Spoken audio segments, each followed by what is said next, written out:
You will hear a conversation between a psychiatrist in the medical centre of the college and a new student.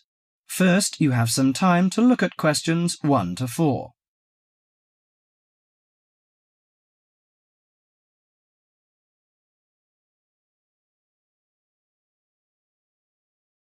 Now listen carefully to the conversation and answer questions 1 to 4. Hello, sit down, please. Thank you. Now, you are a new patient, aren't you? Yes, that's right. OK, so I'd better get some basic details down first. Right, we'll start with your name. Martin Hansen. Do you spell that S-O-N or S-E-N? Hansen. OK, and you're a first-year student? Yes, I am. Study in? Electronics, actually. I hope you enjoy it. Thanks. And your address? 2805 Hesperian Avenue, Hayward. 2805 and Hesperian. Yes, that's Hesperian. Hayward, Hayward. And your phone number? 734-246-55. 734-264-55. No, you got the 6 and the 4 the wrong way round. It's 24655. Huh? Sorry, right. And, when were you born? The 15th of June, 1986. Here in New Zealand? No, I was born in Sydney.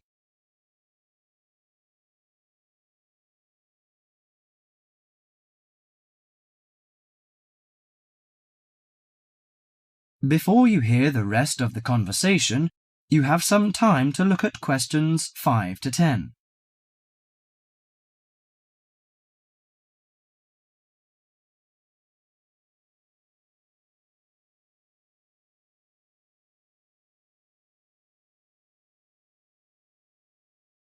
Now listen to the conversation and answer questions 5 to 10. Good. So, what's your problem? Well, frankly, I wonder whether it is a problem. I get the blues, and it lasts for quite a while. I don't know how to... Yes, we all feel sad or get the blues now and again. Generally, our sadness lessens in time, and with the support of friends. However, if the depression leads to difficulty in thinking and greatly disrupts your daily routine, it can be evidence of a psychiatric problem. What do you feel exactly? I always feel sad and worthless. I find it hard to fall asleep and wake up early in the morning. How long has it lasted? Nearly half a month. Do you feel fatigue or loss of energy? Or you may have lost interest or pleasure in usual activities? Yes, sometimes. At first I thought I could overcome it by myself, but I failed, and I'm so glad that you came here. It seems that you are suffering mild depression from your symptoms. Depression? Yes, I feel depressed sometimes. But why would I... Depression may occur as a result of biochemical changes in the body. Alcohol, amphetamines, cocaine, and LSD can bring on depression. Those who have a family history of depression usually have a greater risk of depression. Sometimes the worrying changes in life can lead to depression. I see. I had a really bad breakup of a love relationship. It makes me feel hopeless. Do you think I need some treatment? Yes. Antidepressant medications are often used to treat depression, if it is serious. But I don't suggest them at first because of the side effects. I suggest psychotherapy, which can give you support and help you regain control. So do I need to come here every day? No, I will arrange counselling sessions for you, which will last 12 to 20 weeks. You come here once or twice each week. The psychotherapy is directed at helping you gain insight and understanding about events in your life, which may have contributed to your depression. With growing insight, you can often learn more effective ways of coping with your feelings and changing your behaviour. What can I do to take care of myself? Well, at first you should do some physical exercises on a regular basis, at least 3 times a week. How is your food? Do you eat well? Yes, I think so. I eat at my homestay family. Good. Find a hobby or a positive recreational activity to participate in once or twice a week. I know it's difficult for you, though. When you feel it's hard to overcome the depression, come to the counselling session. Remember, ask for help if the load is too heavy to handle. Yes, I'll try. So, when will my counselling session begin? I'm going to arrange that for you. That is the end of part 1. You now have half a minute to check your answers.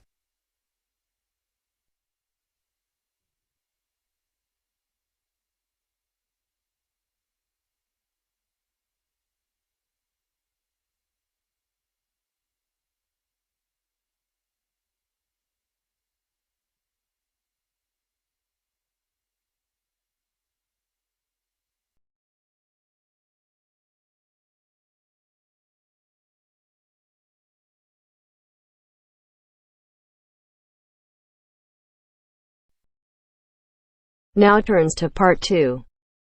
Part 2. You will hear a recorded message giving information about an area where tourists can visit to taste local food. First, you will have some time to look at questions 11 to 13.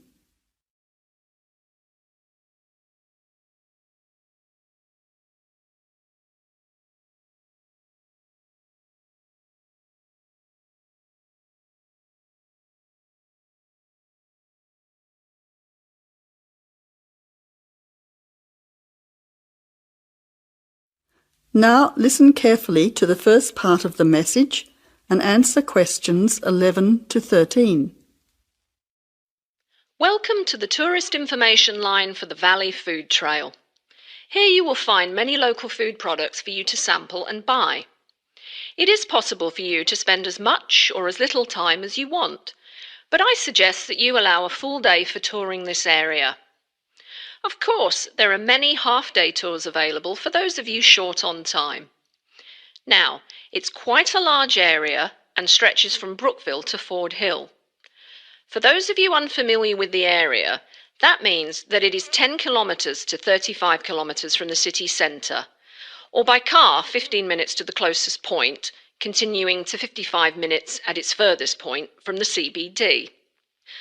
Of course, apart from food, there are many other places of interest in this area, including cafes and restaurants and galleries and studios. But I wouldn't recommend you go here to see parks and gardens. The other information lines will give you specific information related to these particular attractions. Before the final part of the message, you now have 20 seconds to look at questions 14 to 20.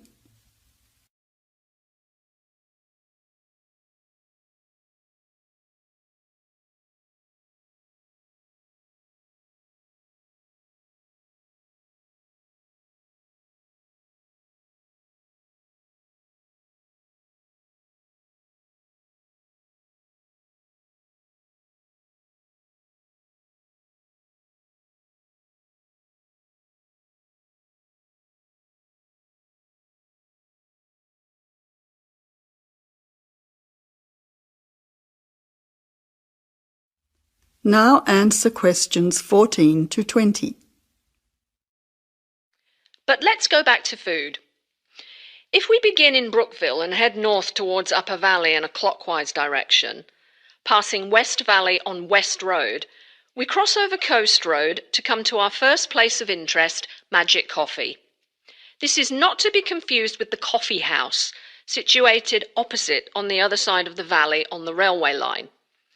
Magic Coffee is next to the Chocolate Company, which is on the corner. Just past the ice cream shop on the corner of John Street is the Fresh Produce shop. A little further north, we have reached Ford Hill, where we can start our drive southwards along Great Northern Highway following the railway line. First, we come to the organic market near the corner of Memorial Avenue, and then to Olive Farm opposite Olive Road. Just before we come to the next street crossing, we see the Honey Pot, which is practically opposite the coffee house. There is another chocolate company which sells nougat as well, just nearby. Following the railway line along Great Northern Highway, we return back to Brookville. Now, as I have said previously, if you only have a few hours to spare, there are several places that you shouldn't miss. The two chocolate places make equally nice chocolate, but the factory has the added bonus of nougat, unlike the company. Of course, everyone loves ice cream, especially unusual flavours such as coffee and nougat, so the ice creamery is definitely worth a visit. And while the coffee house sells expertly made hot drinks, including hot chocolate, I think your time would be better spent sampling the many products on offer at the organic market. Well, I hope you enjoy your time visiting the Valley Food Trail and enjoy all the wonderful local foods on offer.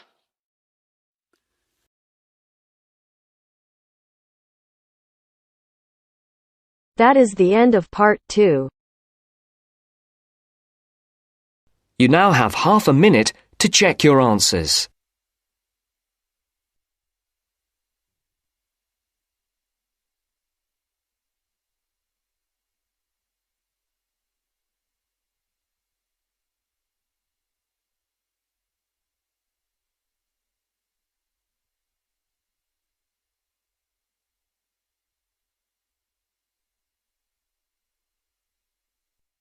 Now turns to part 3.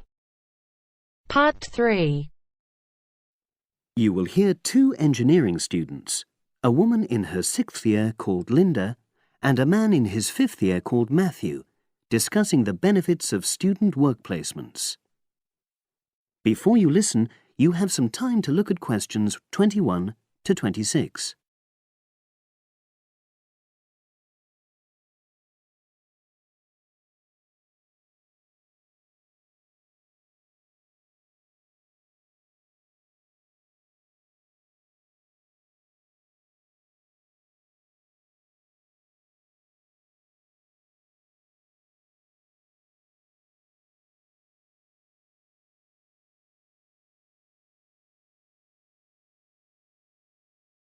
Now listen and answer questions 21 to 26. Hi, Linda. Can you spare a few minutes? Hello, Matthew. No problem. I just wanted to talk to you about temporary work placements. I've never really thought there was a good reason for doing one. I've got some savings, so I don't really need the money at the moment. But I've had an email from the university about a vacancy that looks quite interesting. You did a placement last year, didn't you? I did, yes. In my case, I wanted to find out if I was making the right career choice before I began applying for permanent jobs. I thought I wanted to work in car manufacturing, but I wasn't sure, so I applied to Toyota. What was the application process like? Lengthy. There were a lot of different parts to it. The dullest one was a psychometric test. You know, when you have to answer loads of questions about yourself. And you're trying to guess what's the best thing to say. Yes. Then there was an activity that we did in groups, which I found really fascinating. Engineers are renowned for being a bit unsociable, but I thought we made a great team. And we had an individual task too. We had to sort through various business documents and prioritize them. It was just like what you have to do as a student, really, just with different content. What exactly were you doing on the placement? I was helping to design some diagnostic software to identify any waste in the car assembly process. Do you mean waste of materials? No, time.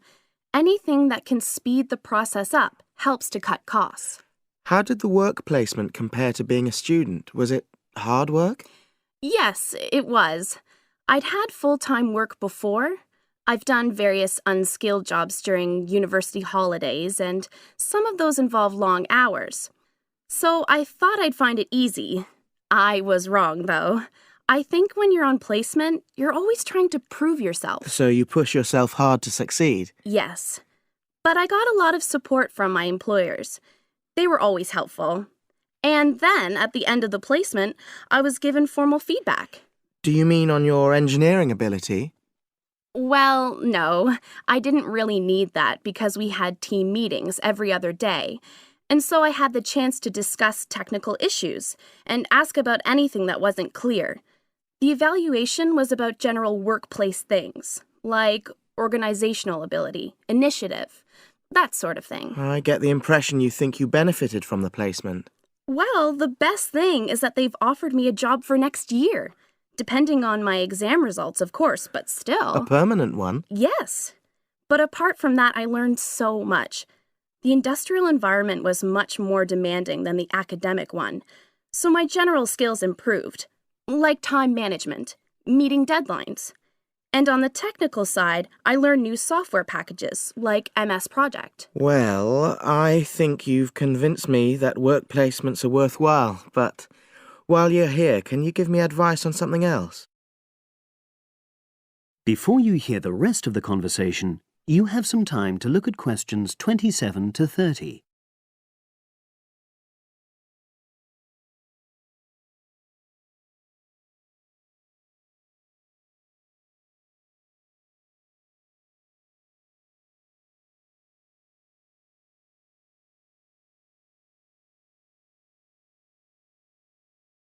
Now listen and answer questions 27 to 30. I'm about to make a start on the engineering materials module, and I've got a book list here. Can you have a quick look and tell me what you would recommend? That's if you can remember. Let's see. I do remember some of them.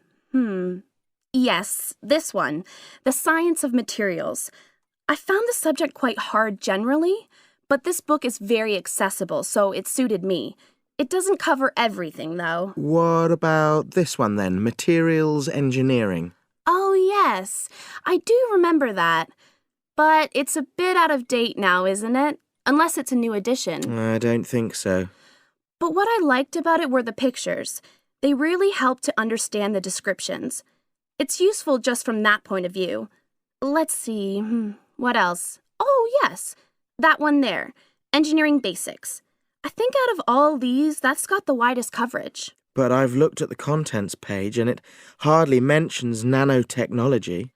Yes, you're right. The evolution of materials does, though. It's a recent publication, so it covers all the latest developments. It's a bit thin on the 1960s, though, and that decade was quite important. Well, it sounds as if they all complement each other in some ways. I don't suppose you can lend me...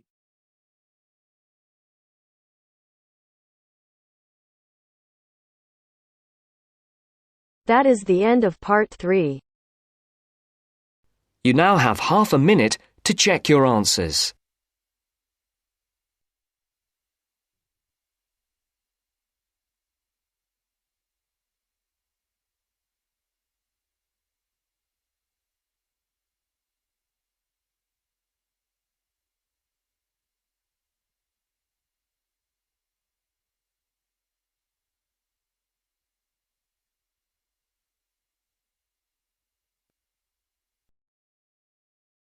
Now turns to part 4.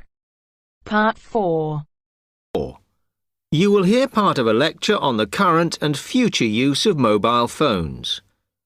You now have 30 seconds to read questions 31 to 35.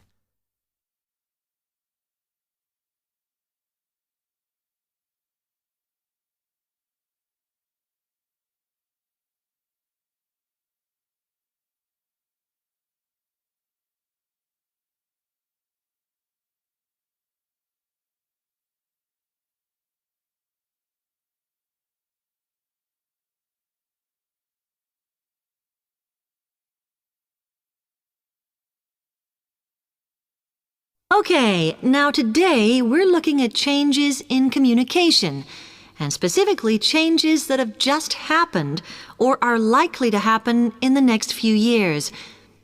Key to this is the mobile phone, which is increasingly being seen as an all-purpose system rather than just a phone. If you only use your phone for texting and making calls now, you will be amazed at how you'll be using it in the future. The technology has been developed for a range of other uses. For example, phones could be used so that if you are meeting someone and they get lost, you could send them a map of your location to help them. This will save all those complicated explanations over the phone and our poor friends or colleagues trying to drive and find out where they are at the same time. And if you get bored waiting, or if you're traveling, for example, you will soon be able to see TV news on your phone as it is actually being broadcast. This means that you won't have to miss any of your favorites if you were away for a few days. Most people have got used to texting now, and young people send pictures to each other. But what is exciting is the possibility of putting music with them before you send them. And it's not all frivolous. Phones are going to become even more critical in business and education. Some recent developments have a highly practical usage. So, for example, as lecturers, we will be able to send everybody a text to let them know if lectures have been cancelled. And the new phones could have a further use in education, as well as business, as they will enable us to go to any destination, such as when we are doing a field trip, for instance, and from there to send data directly to a computer so that we can access it when we get home. This means we will no longer be limited by what the phone can store. You now have 30 seconds to read questions 36 to 40.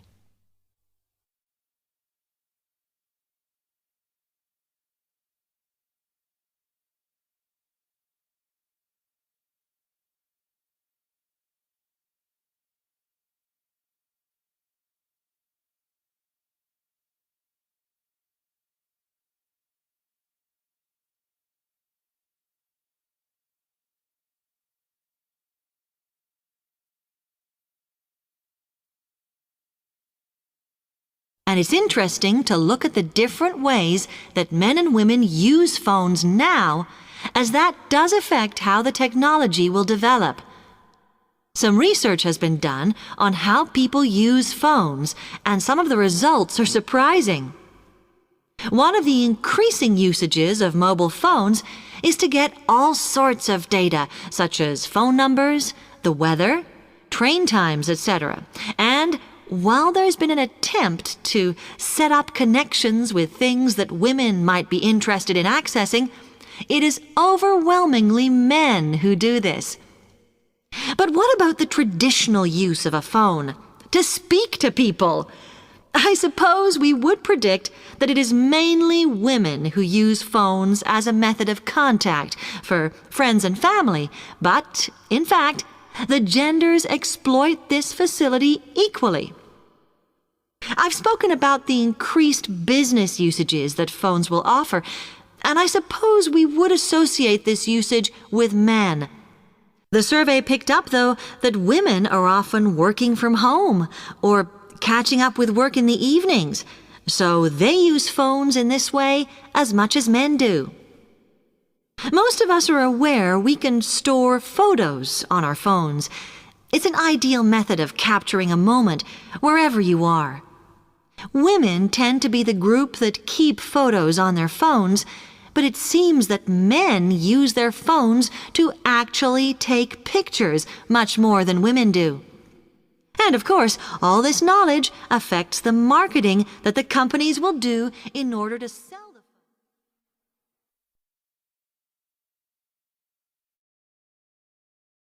That is the end of part 4.